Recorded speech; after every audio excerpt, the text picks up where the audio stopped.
సంజన గారు మిమ్మల్ని డార్లింగ్ అని అనాలి అనుకున్నా అని ఒక కొత్త రకమైన స్క్రిప్ట్ స్ట్రాటజీతోని వచ్చిర్రు కదా! దాన్ని మీరు నెగెటివ్‌గా కొంచెం అలా అనడం నాకు ఇష్టం లేదు మా సిస్టర్ అట్లా అనడం జరిగింది కదా! ఎందుకలా జస్ట్ స్క్రిప్ట్ లాగానే కదా! అది స్క్రిప్ట్ కాదు. అంటే యాక్చువల్లీ స్క్రిప్ట్ కూడా కాదండి. అంటే ఇప్పుడు ఏదైనా స్ట్రాటజీ గేమ్ చేంజ్ చేశారేమో. గేమ్ చేంజ్ చేసినా మనకి నాకు నచ్చలేదు. నేను బయట ఎక్స్‌ప్రెస్ అవ్వలేదు అది. అవును. హౌస్‌లో ఉన్న మెంబర్స్ అందరూ కూడా ఈవిడొచ్చార్రా పాపం సుమనన్ని టార్చర్ పెడుతున్నారు అని చెప్పారు కూడా నాతోని. టార్చర్‌లాగా అనిపిస్తుందా ఇది ఇది అంటే నాకే నచ్చలేనప్పుడు ఆ కంటెంట్ సరౌండ్స్ కోసమే చేశారంటారా సంజన గారు?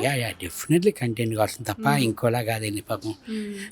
నేను ఒకటే అనేసాను, సిస్టర్ వద్దు సిస్టర్, చక్కగా సుమన్ అన్న అన్నారు, అదే పిల్లండి, అదే పలుకుతాను నేను.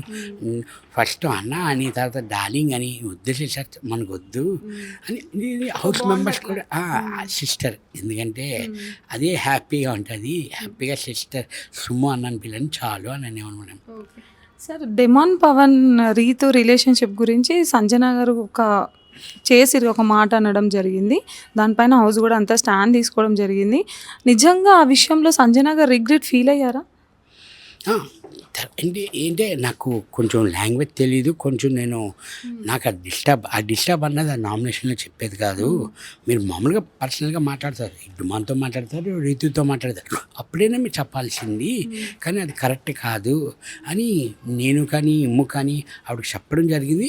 నాకు సార్ కూడా వీకెండ్స్లో చెప్పారు, తప్పు నువ్వు అలా మాట్లాడకూడదు, మీరు అలా మాట్లాడకూడదు అని చెప్పడం జరిగింది. పాపం తను కూడా ఓకే సార్ ఇంకొకసారి రిపీట్ చేయను అని కూడా అన్నారు.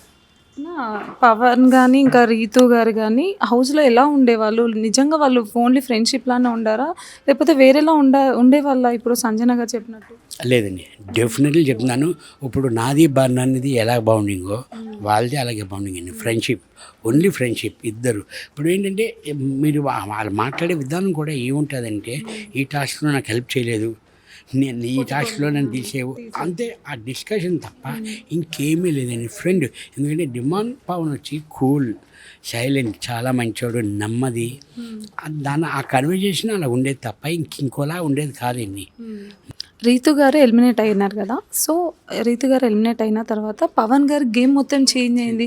చాలా మంచిగా ఆడుతున్నారు ఇప్పుడు. టాస్క్లు కానీ ఎఫర్ట్స్ కానీ అన్నీ అందరితో కలవడం కానీ ఇవన్నీ జరిగినాయి.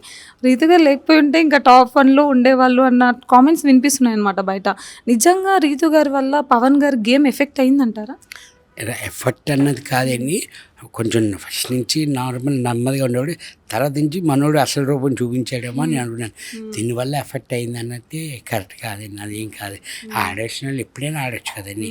ఆ రీతి ఉంటే ఏంటి, రీతి లేకపోతే ఏంటి, అదేం లేదండి, అలాగే లేదండి. మీ డ్రీమ్ ప్రాజెక్ట్ ఏంటన్నా? నాకు బాగా అప్పటి వరకు నేను అన్ని కామెడీ రోల్స్, హీరో ఫ్రెండ్స్ చేస్తున్నాను. అంటే ఒక నెగిటివ్ రోల్లో చేశాను ఆల్రెడీ, నిజంలో చేశాను.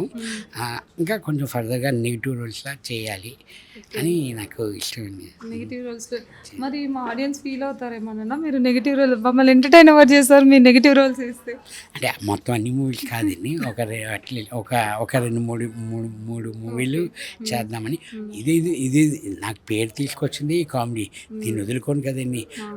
అన్ని టైప్ ఆఫ్ క్యారెక్టర్స్ చేద్దాము, అన్ని ఎమోషనల్ చేద్దామని నాకు. అప్పుడు కూడా మీకు కూడా సాటిస్ఫాక్షన్ వస్తుంది ఒక ఆర్టిస్ట్. అవునవును.